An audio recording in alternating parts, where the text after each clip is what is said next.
देखंतु भारत एक सशक्त राष्ट्र आज जो भारत जार सिंदूर ऑपरेशन सिंदूर 1 2 जो भाव 3 मध्य अच्छी एभली कार्यक्रम आम स्वागत करुछु। भारत जितेबाला कौन विश्व में एमती राष्ट्र ना अन्य राष्ट्र अनेक उपर आक्रमण कर भारत पर बहुत लोग आक्रमण कर अतीत इतिहास खोजिक देखूँ भारत प्रथम केवे तार आक्रमण क्या करनी क्या अशांति रखिनी कि भारत को समस्त शांति रखा चेष्टा कर जो भाव में आमर 27 जन निरीह मान को बाहर देशर लोक पाकिस्तान लोक आम देश भितर प्रवेश कर आमर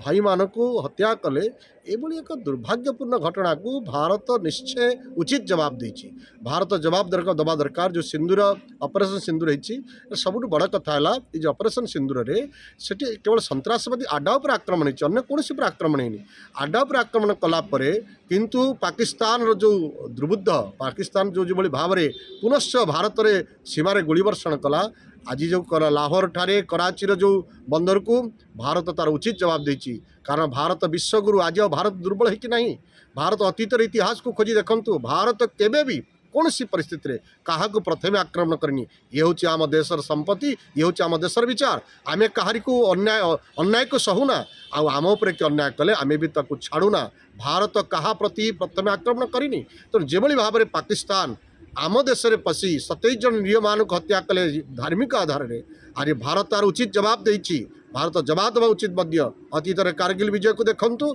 आज भी देखंतु भारत दुर्बल नुह सशक्त तेणु भारतीय भाव में गौरव अनुभव करुच्ची भारत विश्व को यही शिक्षा देवाई चाहे आम संपूर्ण भाव में आतंकवादी निपात कर क्षमता अच्छी जी आतंकवादी कर दुराचारी आम पराहत करूँ एवं सबुठ बड़ कथा होची भारत तार आज विजय पराजय देखा भारत कहारी को क्षति करनी किंतु भारत क्षति कले भारत आउ छाड़ ना। भारत सशक्त राष्ट्र होती तेणु ये परिस्थिति रे मो साधुवाद दूसरी भारतीय सैन्य बाहिनी को जो माने एभली कार्य करुछंती निश्चय भाव में भारत विजय लाभ करिवो भारत गौरव राष्ट्र हम एवं भारत विश्व को शिक्षा दब आमे सन्त्रासवादी मुक्त करूँ आमे संपूर्ण आतंकवादी मुक्त करूँ आम राष्ट्र को एक वैभवशाली राष्ट्र करूँ। विश्वगुरु जो वार्ता भारत नब नेतृत्व भारत नब भारत देखु कूटनीति आज समस्त राष्ट्र भारत को समर्थन करुछंता कारण भारत केवे भी पड़ोसी राष्ट्र में कहीं कहीपर नहीं पाकिस्तान दिन भारतीय लोक मैंने आक्रमण कर भारत को आक्रमण कले भारत छाड़ नहीं। भारत उचित जवाब देछि एवं ये जवाब निश्चय भाव में विश्व इतिहास स्थान पाइब।